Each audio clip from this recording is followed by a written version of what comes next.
दे धडक बेधडक आपल्या परिसरातील ताज्या घडामोडी, घटना, समस्या, विविध क्षेत्रातील सर्वदूर बातम्या पाहण्यासाठी लोकशक्ती लाईव्ह न्यूज चॅनलला सबस्क्राईब करा आणि नोटिफिकेशन मिळवण्यासाठी बेल आयकॉनला प्रेस करा।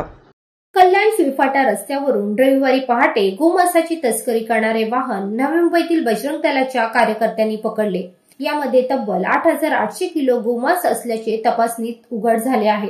गोरक्षकांनी याबाबतची माहिती डायगर पोलीस ठाण्यात देत तक्रार नोंदवली असून पोलिसांनी गुन्हा नोंद केला आहे।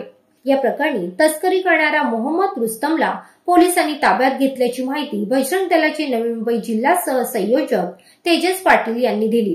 तस्करी होणार असल्याची गुप्त माहिती नवी मुंबई बजरंग दलाच्या कार्यकर्त्यांना मिळाली होती। या माहितीच्या आधारे त्यांनी कल्याण सुईफाट्यावर पाळत ठेवली। रविवारी पहाटे 5 वाजण्याच्या सुमारास मिळालेल्या वर्णनाचे वाहन त्यांना दिसताच त्यांनी हे वाहन थांबवून तपासणी केली असता त्यात 700 ते 800 किलो वजनाचे गोमांस आढळून आले। त्यावर बजरंग दलाच्या कार्यकर्त्यांनी मांसाचा साठा जप्त करत मांस तस्करी करणाऱ्या मोहम्मद रुस्तमला पकडून पोलिसांच्या ताब्यात दिले। लोकशक्ती लाईव्हसाठी न्यूज ब्युरो, नवी मुंबई।